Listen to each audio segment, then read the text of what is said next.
Welcome to Weather Wonders, a podcast where we talk about weather, climate, and the world around us.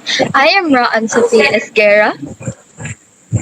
I am Lorraine Estivista. And I am Din Bernabe. And I'm John Michael. In this episode, we'll explore Voice on Climate, the 2026 El Nino podcast. So, sa unang part na to is define muna natin kung ano ba yung meaning ng El Nino. So, based sa pag-asa or the Philippine Atmospheric Geophysical and Astronomical Service Administration, they defined El Nino as the warm phase of the El Nino Southern Oscillation. It is characterized as abnormal no warning ng sea surface temperatures sa Central and Eastern Equatorial Pacific na cooler than average water over the Philippine Sea. So, ano nga ba yung root cause nito? Yung abnormal warning ng sea surface temperature sa Central at Eastern Equatorial Pacific Ocean, nag-shift siya ng atmospheric circulation na wini-weaken yung Pacific trade winds na nagkakos ng warm water to pull away from the Western Pacific Ocean, leading below average rainfall across the Philippines. So, tingin nyo, ano yung pagkakaiba ng normal weather sa El Nino? Normal weather, balance lang yung temperature niya and usual range lang yung temperature niya. While sa El Nino naman, sobrang umiinit at nagdi-decrease yung rainfall na nagkakos siya ng dry condition at ng drought sa isang bansa. Next naman natin, pakinggan natin si Geraldine sa impacts ng 2026 El Nino. So may negative impact yung El Nino, no? First, according sa Department of Agriculture, sabi ng Department of Agriculture, kapag daw as matindi or malala yung El Nino, maaaring bumaba yung ani ng mga farmers kasi nga masisira yung mga tanim, then kapag nangyari yun, bababa yung supply ng bigas. So hindi lang siya sa agriculture may impact, pati din sa atin.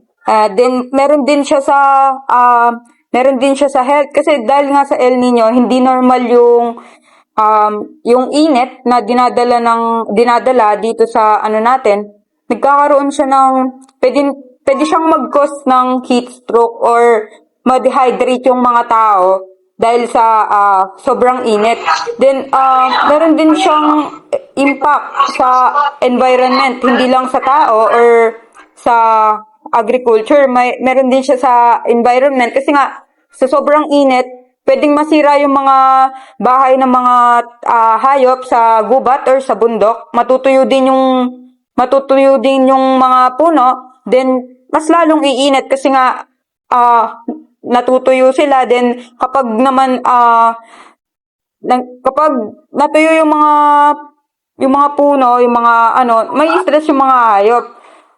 Kaya siguro para maiwasan natin yung mga gantong impact, yung mga negative, gumawa na lang tayo ng kunwari sa water resource since mababa yung supply ng tubig kapag gantong panahon, kapag matindi yung El Nino, magtipid na lang tayo sa tubig para hindi tayo gaanong maapektuhan ganun.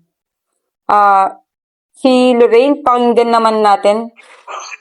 Bakit mahina yung Philippines sa El Nino?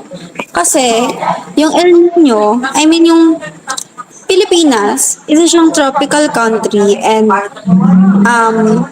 marami sa atin na yung lifestyle is nakadepende sa agriculture and regular na pag-ulan. Kapag nagkaroon ng matinding tagtuyot, maraming sektor yung naaapektuhan.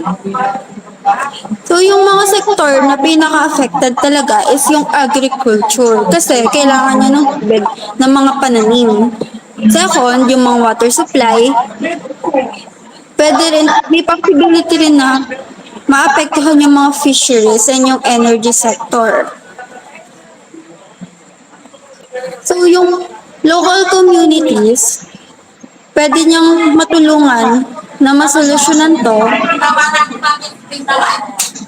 in a way na pwedeng magtipid na lang sa tubig, sumunod sa mga advisory ng local na pamahalaan, magtanim ng puno, and also mag-suporta sa mga program na pangkalikasan.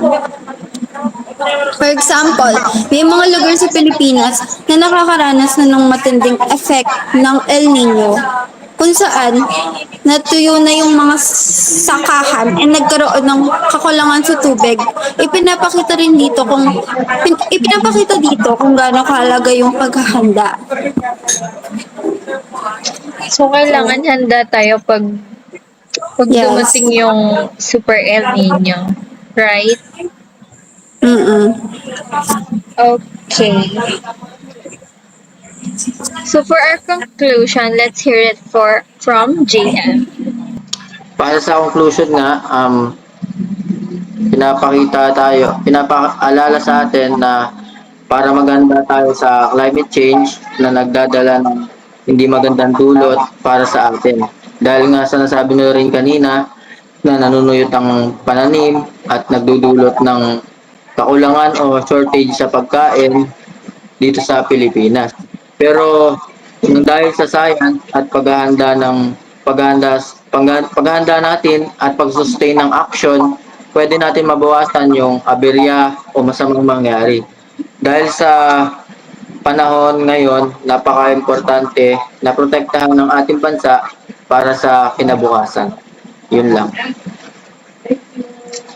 Yes, yun nga. And that's a wrap for today's video. I hope you learned a lot from this talk, ano.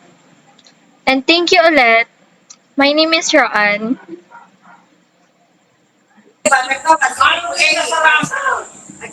My name is Lorraine Estrusto. My name is Geraldine Bernabe. And my name is Len Michael Crackle. Thank you.